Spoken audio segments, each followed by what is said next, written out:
Today we discuss the another topic in the international law, that is the subjects of international law and the place of individuals in the international law. To understand this, we have to study three theories. Three important aspects are there. Number one is the first is that only states are subjects of international law.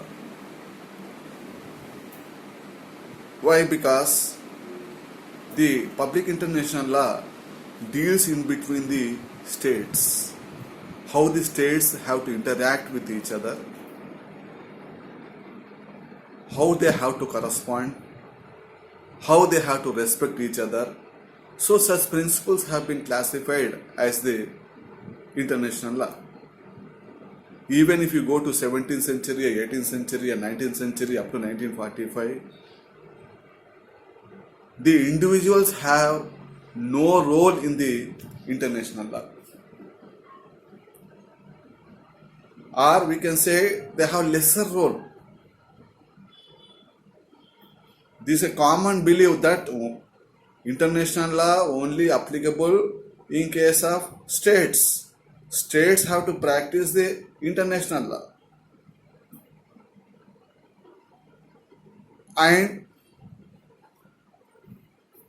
But that common view has been got a radical shift. Professor Stephen Berger, a famous jurist, he stated that it is a not correct view, because states are consisted of individuals. A society is there, society is consisting of individuals. From society, the state comes. How you can ignore the individuals from the purview of the international law? In a famous case called the reparation for injuries suffered in the service of the United Nations organization, the case is reported in International Court of Justice reports 1949, page number 174.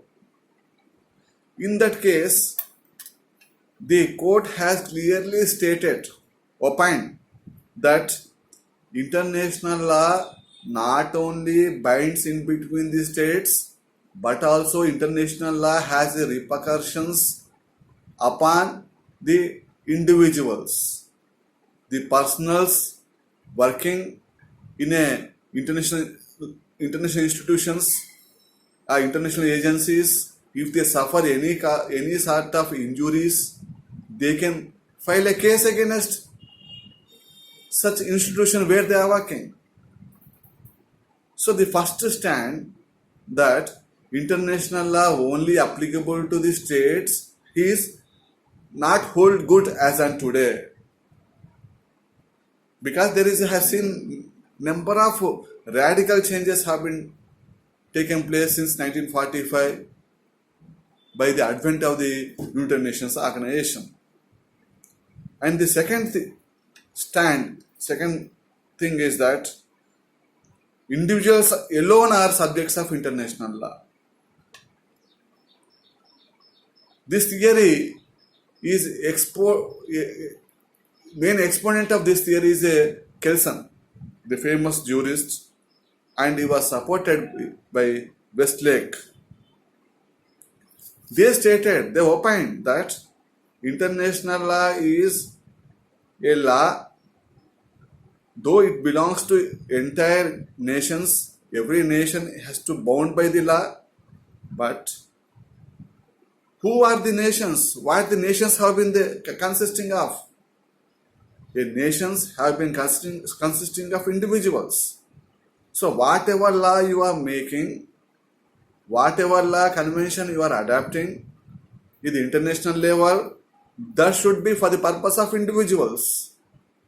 When you are adapting for individuals, state cannot be a subject.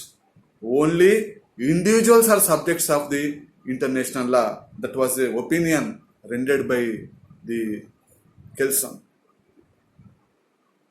Then third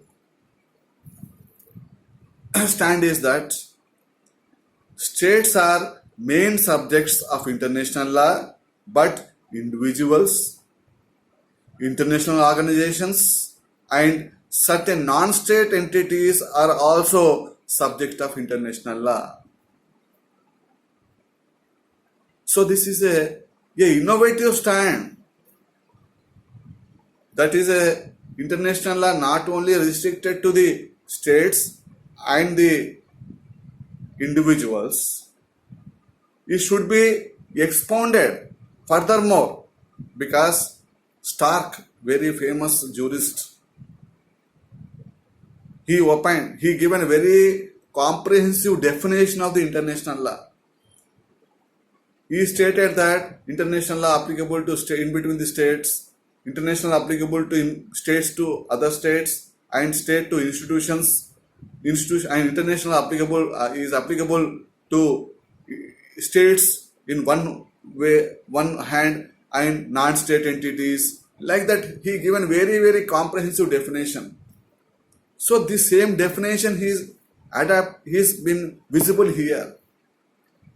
Here, the third stand is that international law is not only covering various states, but also covering individuals. In addition to that, it is covering international organizations. It is also covering the non-state entities. So all are come under purview of this international law. And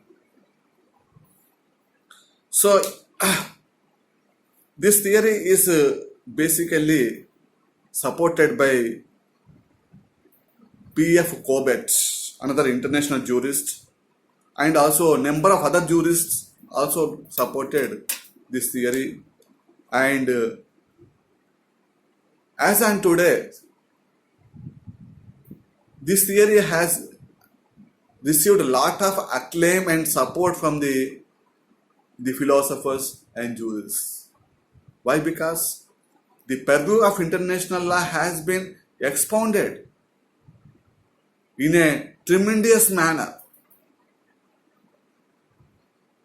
So, the correct theory, we can say that this is the latest theory, is a correct theory. So, states are main subjects of international law, and also individuals, international organizations, and also certain non-state entities also covers under the international law.